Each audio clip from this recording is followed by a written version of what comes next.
Halo Healthy People, jumpa lagi dengan saya Lianita Ruhyat di CNN Indonesia Health.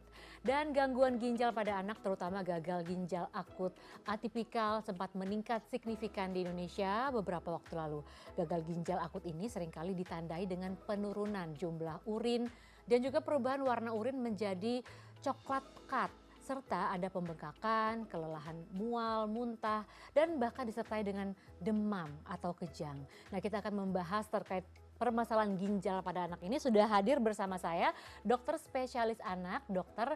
Reza Fahlevi. Halo dokter, apa kabar? Alhamdulillah Terima baik. kasih ya dok ya sudah bergabung di CNN Indonesia Health, hadir di studio kami. Terutama kita akan bahas terkait masalah ginjal pada anak ini. Ya, Karena ini betul sekali. cukup memprihatinkan ya dok ya untuk masalah ginjal ini. Nah, penyakit ginjal karena kan biasanya kita taunya orang dewasa gitu yang terkena penyakit ginjal.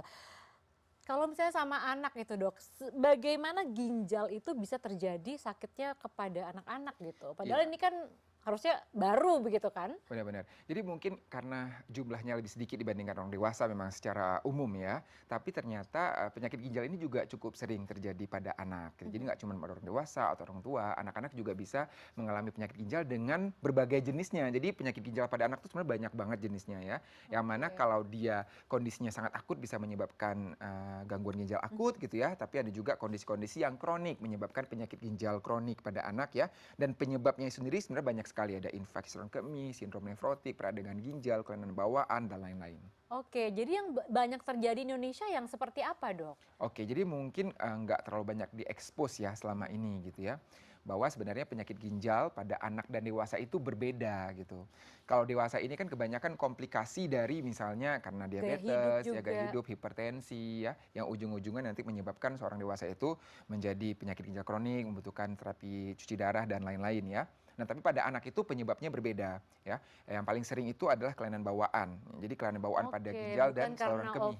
penggunaan ginjalnya itu sendiri, tapi karena kelainan bawaan Iya, itulah kebanyakan. kenapa kalau pada anak itu bahkan dia dari kecil pun ada yang sudah mengalami penyakit ginjal karena memang kelainan ginjal bawaan ya. Kista, kelainan bentuk pada ginjal, saluran kemih dan lain. Kemudian ada juga penyakit-penyakit peradangan pada ginjal seperti sindrom nefrotik, itu juga cukup sering terjadi pada anak gitu ya. Yang memang bisa ditangani gitu ya, tapi pada beberapa kondisi bisa menyebabkan berlanjut menjadi penyakit ginjal kronik gitu atau penyakit ginjal tahap akhir. Kalau bicara soal faktor resiko dok, ini dan juga jenis gangguan ginjal apa yang dokter temukan dan juga faktor resiko ginjal pada anak ini seperti apa dok? Oke, jadi kalau misalnya kita berbicara faktor resiko ya penyakit ginjal kronik pada anak itu banyak tentunya. Yang pertama, bayi-bayi yang lahir prematur atau berbadan lahir rendah itu resiko dia Lebih mengalami penyakit ginjal tinggi kronik ya. di kemudian hari lebih tinggi karena pembentukan sel ginjalnya juga tidak sesempurna ya pembentukan ginjal pada anak yang cukup bulan misalnya. Ada riwayat keluarga yang mengalami penyakit ginjal, itu juga Itu faktor bisa risiko. diturunkan? Betul. Anak dengan obesitas, nah juga risiko dia untuk mengalami penyakit ginjal ya karena terkait nanti hipertensi, adanya protein di urin sehingga lama-kelamaan bisa merusak ginjal, itu juga bisa terjadi gitu ya. Ada riwayat penyakit ginjal akut sebelumnya, itu juga meningkatkan risiko seorang anak mengalami penyakit ginjal ya. Nah, beberapa terkait dengan faktor kebiasaan ya, misalnya salah satu penyakit ginjal kan infeksi saluran kemih ya, yang mana misalnya kondisi minum yang kurang, kemudian Oh, kebersihan air dan yang tidak baik misalnya ya, kemudian sering menahan pipis pada anak-anak itu juga bisa meningkatkan risiko anak mengalami infeksi saluran kemih tentunya gitu ya, dan itu termasuk dalam penyakit ginjal juga. tadi dokter sebut soal riwayat ya dok ya. Iya. Nah kalau misalnya ibu yang sedang mengandung kan diberi asupan nutrisi untuk otak anak seperti itu. Nah untuk ginjal itu ada nggak sih asupan gizinya agar ginjal anaknya sehat gitu? Iya, jadi pertumbuhan ginjal kalau dalam kandungan itu inline dengan pertumbuhan organ-organ lain ya. Artinya nutrisi yang cukup pada ibu hamil ya, meliputi makronutrien, mikronutrien, itu tentunya penting ya untuk pertumbuhan anak secara umum termasuk organ ginjalnya. Serta tentunya selama kehamilan itu kita juga ada namanya screening ya, screening untuk ginjal anak. Jadi ibu-ibu hamil trimester 2 dan trimester 3 itu dianjurkan untuk pemeriksaan USG ya pada saat kehamilan karena beberapa kelainan bawaan pada ginjal itu bisa terdeteksi sejak bayi bahkan masih dalam kandungan ya. Sehingga dengan kita deteksi lebih cepat, otomatis nanti setelah lahir juga treatment atau tata laksana lebih lanjut juga akan bisa lebih cepat untuk dilakukan ya pada bayi tersebut gitu. Artinya nutrisinya lebih umum begitu ya? Betul. Kemudian mencegah prematuritas dan menjaga kenaikan berat badan lahir bayi yang kenaikan berat badan janin optimal juga tentunya penting ya. Jadi kalau ada masalah-masalah kesehatan selama ibu hamil, entah itu hipertensi, preeklamsia dan lain, infeksi ya pada ibu hamil itu juga harus ditangani agar nanti pembentukan janin secara utuh itu lebih baik termasuk nanti di dalamnya ginjal. Jadi itu Oke. inline sebenarnya dengan Jadi tidak ada yang pertumbuhan khusus lain. karena kan kalau misalnya ibu hamil sudah dikasih vitamin-vitamin khusus untuk otak anak, kalau ginjal lebih umum Lebih umum, seperti itu ya betul. dok ya.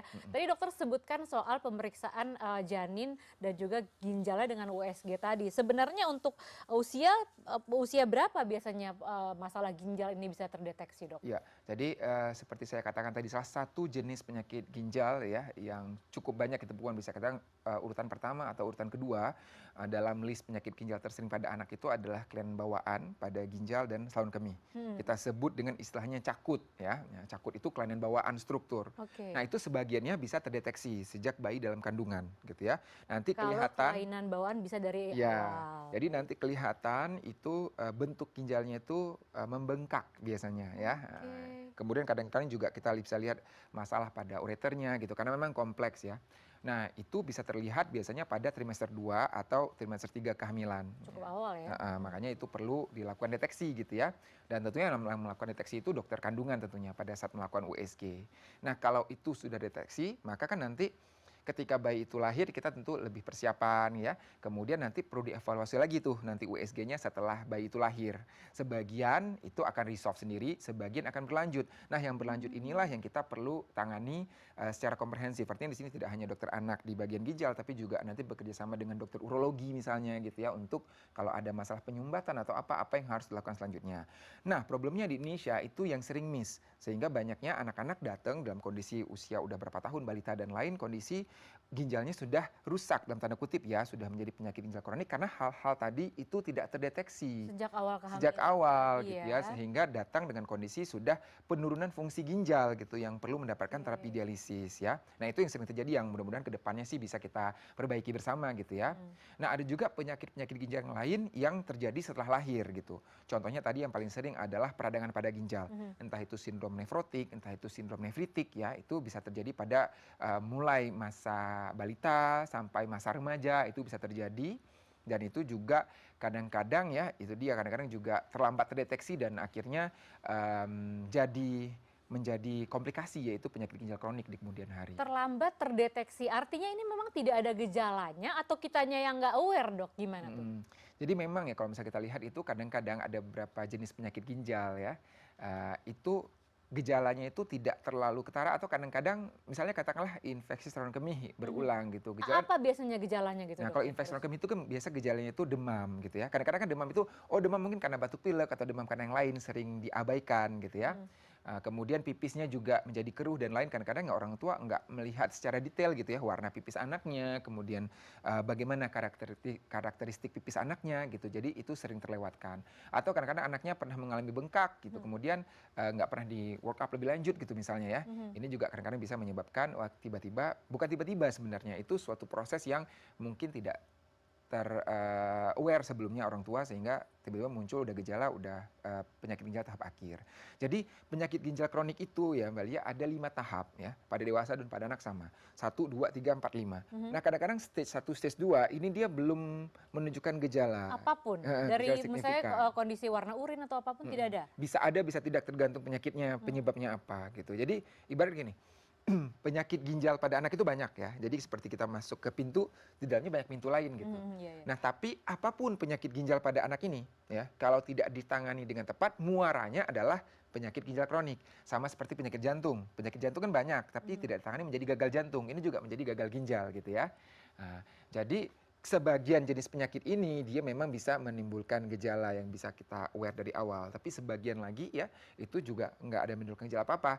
Misalnya gejalanya hipertensi, yang mana kadang-kadang ya anak-anak kan jarang ditensi gitu ya. Oke. Jadi Itu yang menurut saya perlu kita tingkatkan gitu ya di tahun 2026 mudah-mudahan sebagai resolusi juga ya Jadi gitu lebih ya. aware lagi terhadap gejala-gejala yang tidak nampak tadi ya dok ya. Jadi Betul, mhm. kalau misalnya untuk pemeriksaan, melakukan pemeriksaan yang lebih lanjut lagi. Iya, Nah tapi ada nih dok mhm. terkait dengan kesehatan ginjal. Ada terkait orang mengatakan mitos atau fakta kalau anak konsumsi susu UHT ini katanya berpotensi menyebabkan kebocoran ginjal. Ya, Kira-kira seperti apa dok? Jawabannya jangan di sekarang oke. dijawabnya. Karena kita akan kembali usai jeda, CNN Indonesia Health segera kembali.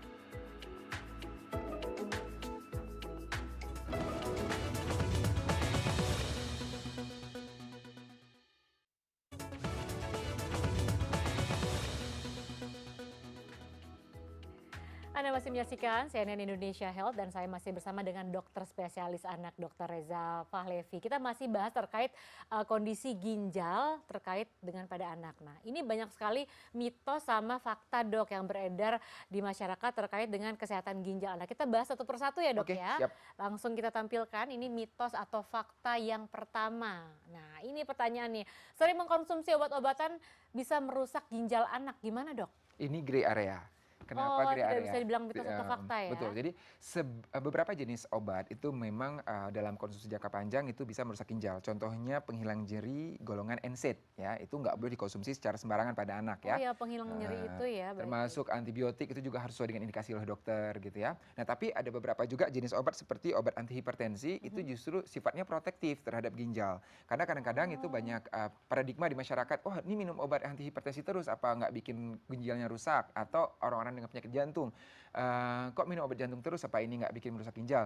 Justru pada kondisi-kondisi seperti itu malah protektif untuk ginjal. Karena ketika tekanan darahnya itu tinggi, maka itu insult untuk masalah kesehatan ginjalnya. Ketika dia minum obat antihipertensi ya dengan teratur, tensinya terkontrol, justru itu akan bagus atau menjaga protektif ginjal. untuk ginjalnya. Jadi Baik. tergantung jenis obatnya apa. Artinya obat-obatan ini harus memang dalam pengawasan dokter Yes, that's gitu right. ya. Ya. Baik, selanjutnya ini dok, kita lanjutkan mitos atau fakta yang kedua, konsumsi susu UHT pada anak ini berpotensi menyebabkan kebocoran ginjal. Nah, ini yang banyak jadi banyak pertanyaan gitu Iya. dok. Karena kan susu UHT banyak yang suka juga gitu. Ya ini mitos ya, ini mitos. Oke. Ya, jadi sebenarnya nggak ada hubungan langsung antara susu UHT dengan masalah ginjal. Tapi perlu diperhatikan satu kadar gulanya. Jadi kalau bisa kita Hmm. pilih susu UHT itu sesuai dengan rekomendasi ya dari WHO. Kalau untuk balita itu yang plain, yang nggak ada rasanya ya. Oh, Karena yang balita kita bawah 5 khawatirkan, tahun ya.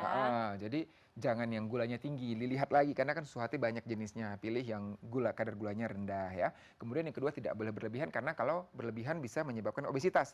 Di awal tadi kan saya bilang bahwa obesitas itu salah satu faktor risiko kan untuk anak menjadi penyakit ginjal kronik gitu. Jadi jangan sampai anak kita kebanyakan minum susu malah jadi obesitas juga gitu. Jadi berapa itu kan kalau tidak kebanyakan itu dok? Kalau di atas 2 tahun itu cukup 200 mili ya per hari untuk anak dengan status gizi normal. Tentunya akan Oh. berbeda dengan anak yang gizinya kurang atau gizi buruk yang Boleh kita lebih butuh banyak catch up lagi. ya gitu.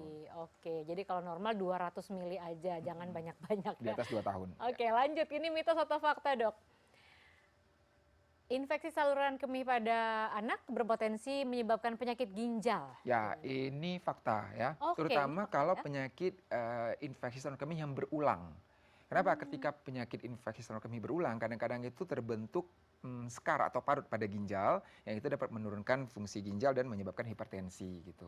Makanya kalau anak dengan infeksi saluran kemih itu perlu diperiksa lebih lanjut karena jangan-jangan tadi ada kelainan pada struktur anatomi ginjal dan saluran kemih yang perlu diperbaiki ya untuk mencegah terjadinya infeksi saluran kemih berulang. Jadi agar ginjalnya juga terjaga Betul gitu.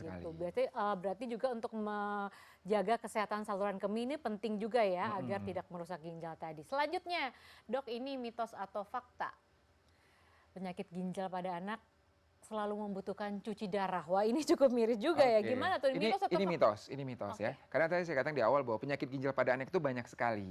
Ada beberapa yang memang bisa disembuhkan seperti infeksi saluran kemih yang sifatnya simpel itu bisa disembuhkan. Ada sindrom nefrotik atau peradangan pada ginjal yang dia sensitif terhadap steroid itu bisa disembuhkan gitu ya. Nah, tapi ada beberapa penyakit yang nantinya sulit untuk disembuhkan dan berlanjut menjadi penyakit ginjal kronik ya. Penyakit ginjal kronik juga ada tahap 1, 2, 3, 4, 5. Ketika dia udah tahap 5, nah ini yang seringnya membutuhkan terapi cuci Mhm. darah. Jadi nggak semuanya penyakit ginjal itu butuh cuci darah, hanya pada kondisi-kondisi tertentu saja. Tapi ada dokter menemukan di Indonesia angkanya ini bagaimana, Dok? Ya, kalau di Indonesia angkanya masih cukup terbatas ya gitu. Tapi Mhm. kalau misalnya di rumah sakit pemerintah, di center saya ya, ini cukup banyak juga ya. Karena Anak mungkin yang ini cuci darah karena gitu? mungkin kondisinya rujukan dari beberapa tempat gitu ya, sehingga cukup banyak juga gitu ya. Tapi Mhm. sebenarnya jumlahnya tetap Itu berapa cukup tahun steady terbatas gitu ya. ya. Oke, baik. Tadi di awal kita sudah bahas nih, Dok, terkait dengan jenis-jenis penyakit ginjalnya Ya. pada anak itu sendiri. Tapi kalau misalnya soal kebiasaan hari-hari anak, seberapa besar sih pengaruh kebiasaan sehari-hari seperti kita cukup minum air putih, kemudian juga konsumsi makanan yang tinggi garam, sampai makanan-makanan berpemanis tadi terhadap kesehatan ginjal anak tuh seberapa pengaruhnya, Dok? Oke. Jadi kalau misalnya terkait dengan pola hidup ya tadi ya, pola hidup artinya berat badan berlebih Mhm. atau konsumsi makanan atau kurang minum air dan lain itu lebih Makan ke garam gitu? makan garam terlalu tinggi gitu Mhm. ya, itu lebih ke dampak jangka panjang. Biasanya nggak Oh, langsung pada oke. usia anak dia sampai mengalami kondisi penyakit ginjal kronik yang membutuhkan terapi dialisis gitu ya, tapi mungkin setelah dia remaja atau setelah dewasa itu yang nanti bisa berlanjut menjadi obesitas, menjadi dia dan nanti berpengaruh terhadap kondisi ginjalnya gitu. Nah, kalau kondisi, masalah sehari-hari yang sering menyebabkan kondisi penyakit ginjal itu contohnya misalnya anak-anak itu yang sering menahan pipis ya, atau Oh. mungkin kurang minum, dehidrasi kronik. Nah, itu yang bisa menyebabkan kondisinya maksudnya lebih akut, bisa mencetuskan risiko infeksi saluran kemih gitu ya. Sedangkan yang tadi itu lebih ke jangka panjang. Tapi tentunya, kita perlu cegahnya itu sejak dini gitu, karena ketika kita mulainya ketika dia dewasa tentunya udah terlambat.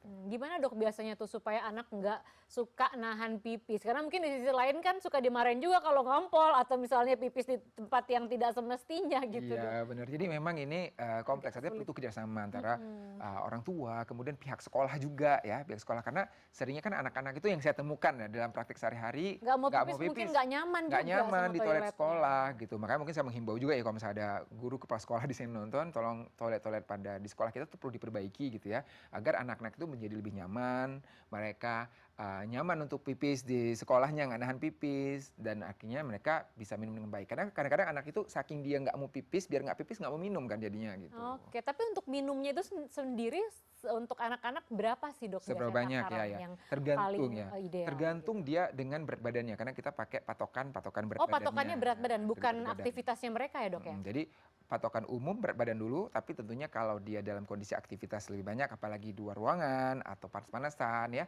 tentu akan membutuhkan jumlah cairan lebih banyak. Paling gampang itu kita melihat warna pipis anak ya. Jadi Oke. kan kadang di tempat urinoir kita ngelihat kan ada warna pipis Mhm. gitu ya. Ketika warnanya itu putih jernih ya, atau sedikit kuning saja itu masih oke. Tapi kalau udah kuning terang, kemudian apalagi pekat, maka itu kekurangan cairan. Artinya anak itu harus minum yang banyak. Makanya saya anjurkan juga untuk orang tua kalau anak ke sekolah bawa bekal minum gitu ya, Minum, oke. agar anak, satu minumnya prefer air putih dibandingkan misalnya minuman-minuman yang berperasa gitu ya.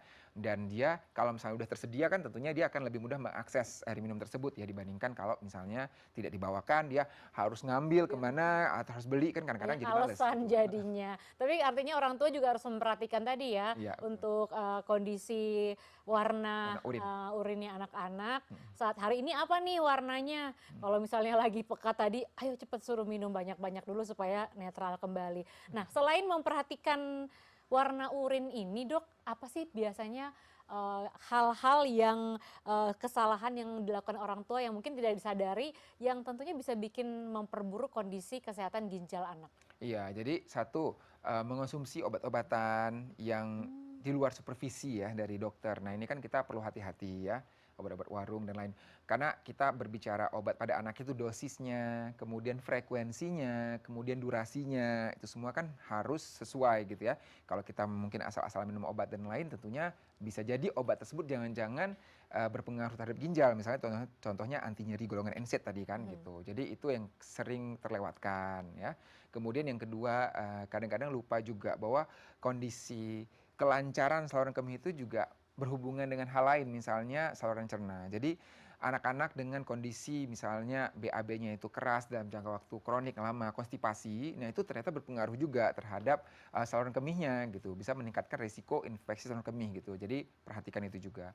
Yang ketiga adalah pemantauan tumbuh kembang pada anak. Kenapa? Karena kadang-kadang anak dengan penyakit ginjal kronik itu tadi saya bilang di awal-awal nggak menimbulkan gejala apa-apa, tapi bisa ada masalah pertumbuhan, entah berat badan naiknya nggak baik atau tinggi badan naiknya Tinggi nggak badannya naik stuck gitu ya. gitu ya. Jadi ini yang perlu dipantau juga ya. Sama memang ada rekomendasi dari American Academy of Pediatrics ya, untuk anak di atas usia 3 tahun itu minimal setahun sekali kita periksa tekanan darahnya. Nah, karena ada beberapa kasus ya, contohnya pas COVID kemarin, remaja yang mau vaksin dia harus ditensi dulu, ternyata tensinya tinggi dan akhirnya kita periksa, oh ternyata udah ada masalah ginjal gitu kan.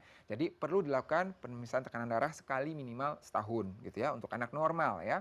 Kemudian kalau anak tadi udah ada faktor risiko, entah berat lahir rendah, prematur, ada obesitas, di keluarga ada penyakit ginjal, maka itu tentunya pemeriksaannya akan lebih berkala lagi dan bahkan sebelum usia 3 tahun udah perlu ya.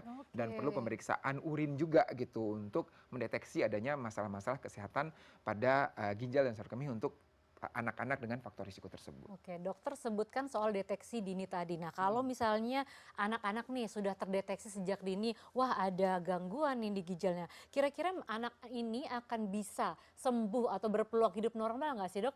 Tapi jangan dijawab dulu penjelasannya. Untuk terkait hal ini kita akan bahas setelah CNN Indonesia Health kembali. Jangan kemana-mana.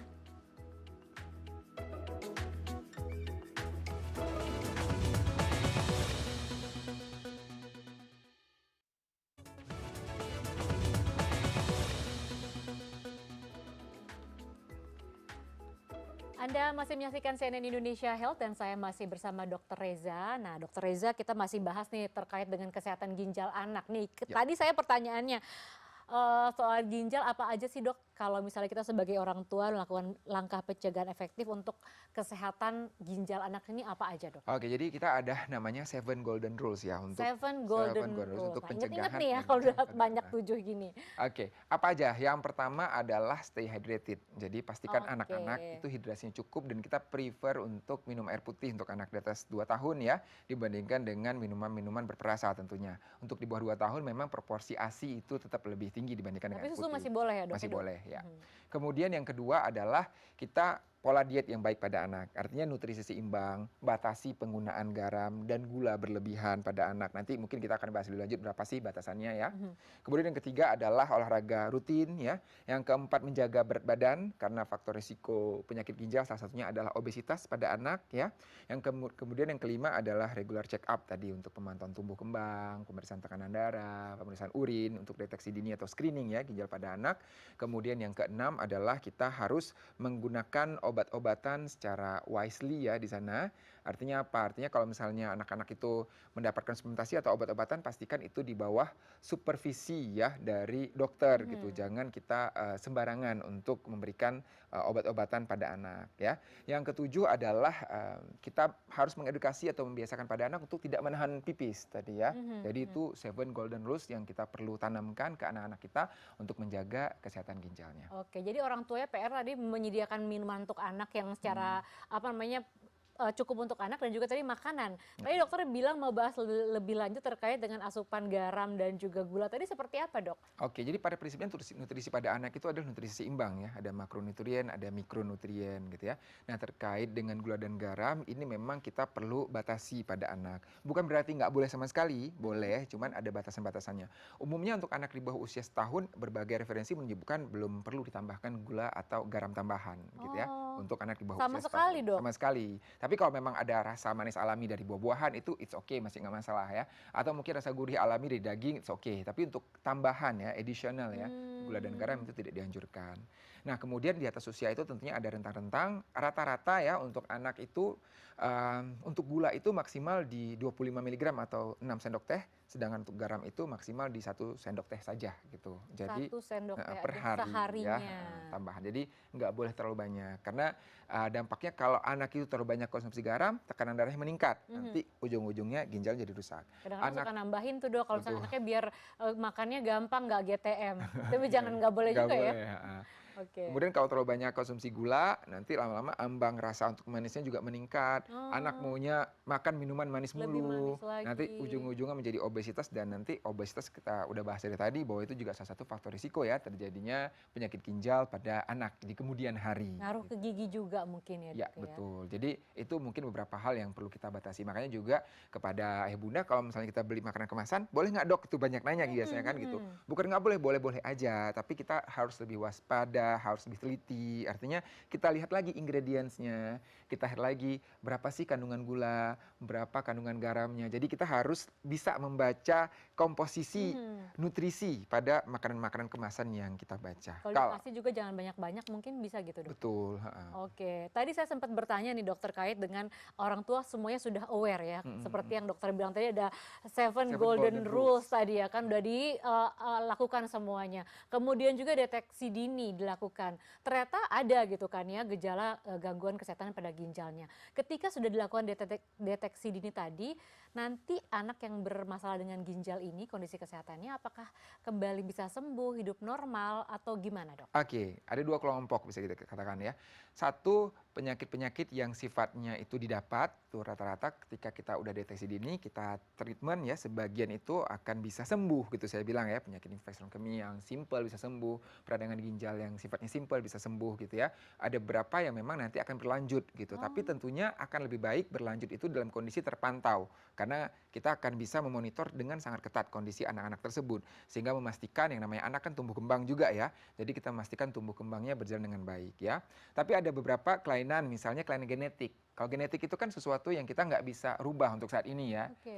Jadi kalau kelainan genetik ya kita nggak bisa menyembuhkan anak tersebut, tapi anak itu bisa hidup dengan kondisi semaksimal mungkin yang dia bisa dapatkan. Artinya apa? Kalau penyakit ginjal itu nanti ada komplikasi-komplikasinya. Nah itu yang bisa kita deteksi dini dan kita cegah dengan kita pemantauan rutin misalnya ya. Kemudian nanti kita udah lebih bagus persiapannya kalau ternyata sewaktu-waktu di kemudian hari dia butuh terapi pengganti ginjal ya. Mhm. Di Indonesia saat ini kan kita udah bisa ada namanya dialisis, hemodialisis, cuci darah, ada namanya CAPD yang melalui perut dan udah ada transplant ginjal di anak. Ya, Hmm. jadi ya kalau misalnya kita udah tahu sejak awal kita udah bisa memberikan opsi-opsi ini gitu ya.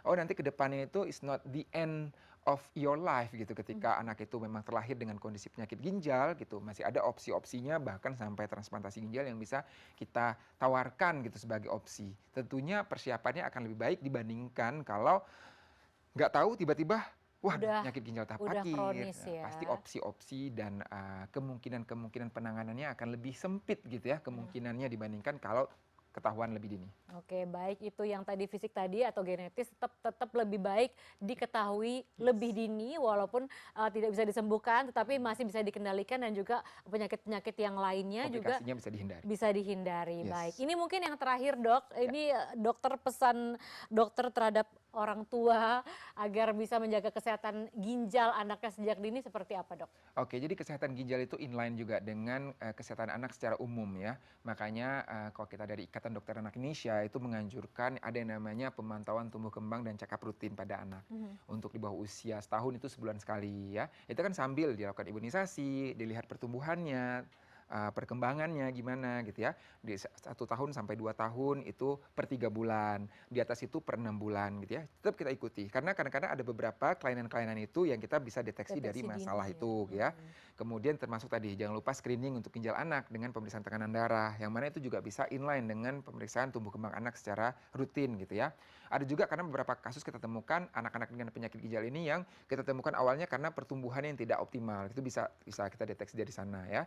Kemudian jangan lupakan pantau urin anak karena urin ini adalah jendela Ini ginjal. setiap hari ya bisa Iya. dipantau sebenarnya dok Ketika ya? ada perubahan warna, perubahan bau, jadi berbusa kah, jadi keruh, terlalu sedikit misalnya, atau ada gejala anaknya nyeri pada saat berkemih dan lain. Nah, Mhm. itu bisa menjadi clue awal untuk kita deteksi lebih lanjut apa sih penyakit ginjal yang tadi pada anak gitu. Jadi urin pada anak itu kita harus benar-benar pantau pada anak gitu Karena ya. ini cukup bisa terlihat Mm-mm. secara nyata gitu ya dok. Mm-mm. Baik dokter, terima kasih banyak atas sharingnya terkait masalah kesehatan ginjal anak ini dan tentunya selalu harus dipantau dan juga ketika ada kelainan bisa diketahui sejak dini. Terima kasih, Siap. sukses selalu Dokter Reza Terima dan kasih, Maria. demikian CNN Indonesia Health kali ini. Saya Lianita Ruhyat pamit, healthy people, healthy life. Sampai jumpa.